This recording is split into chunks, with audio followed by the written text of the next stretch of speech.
नमस्कार, कैसे हैं? मेरे ख्याल से अच्छे होंगे, अपनी पढ़ाई-लिखाई बिल्कुल अच्छे से कर रहे होंगे।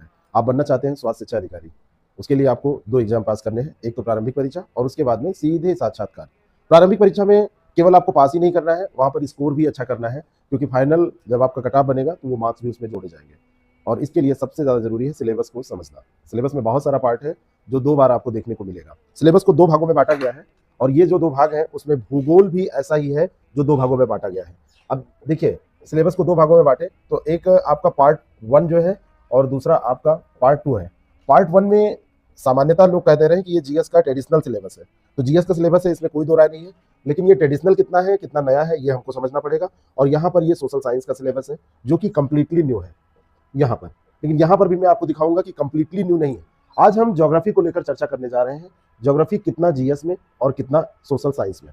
जब इसको जीएस में दिया गया तो ट्रेडिशनल सिलेबस वैसे ही लगभग दिया गया है, जहां पर ऐसे लिख दिया गया है कि भारत का और भारत के साथ साथ विश्व का भूगोल आपसे पूछा जाएगा।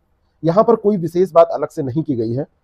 कुछ टॉपिक हैं जिसको मैंने एक वीडियो में बताया था, वो वीडियो देख लीजिएगा, जिसमें जीएस के सिलेबस को हमने एनालिसिस किया था।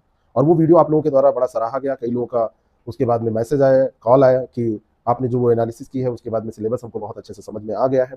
तो ये जो जीएस का सिलेबस है, इस जीएस के सिलेबस में आपको लगभग वो चीजें पढ़नी है जो सामान्यतः आप जीएस में पढ़ते हैं। लेकिन जो इसका पार्ट 2 है, पार्ट 2 में जो ज्योग्राफी का सिलेबस दिया हुआ है सोशल साइंस में, जिसको आप स्वास्थ्य से जोड़कर पढ़ने वाले हैं, तो वहां पे वास्तव में स्वास्थ्य भूगोल आपको पढ़ना है।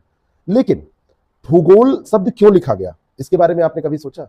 अगर भूगोल लिखा गया है तो जाहिर सी बात है कुछ चीजें कॉमन होंगी या फिर भूगोल से रिलेटेड होंगी। ऐसा तो नहीं है कि बिल्कुल विषयांतर पाठ्यक्रम दे दिया गया होगा। विषयांतर पाठ्यक्रम दिया जाता है तो उसका नाम भूगोल न रखा जाता। जब आप जीएस के लिहाज से इसको पढ़ते हैं तो देखिए, यहाँ पर सबसे पहले आप भौतिक भूगोल पढ़ते हैं। भौतिक भूगोल में कॉन्सेप्ट आपका क्लियर होता है। फिर आप पर्यावरण के बारे में पढ़ते हैं, फिर मानव और आर्थिक भूगोल को पढ़ते हैं, और फिर जब भारत का भूगोल पढ़ते हैं तो ज्यादा आपको समझ में आता है, अगर आप न्यू कमर हैं, पहले से कुछ नहीं पढ़ा है आपने। तो जो बेस है, बेसिकली कहा जाए, जो फंडामेंटल चीजें हैं, जो आपका बेसिक है, बेसिक्स आपके यहाँ से क्लियर हो जाते हैं। बेसिक्स यहीं से आपको पता चलते हैं, और यही वो बेस है जिस पर पार्ट 2 टिका हुआ है। मैं जान रहा हूं बहुत सारे लोगों को ये लग रहा है कि पार्ट 1 हमारा तैयार है। वो गलत भी नहीं है, पार्ट 1 उनका वास्तव में तैयार है।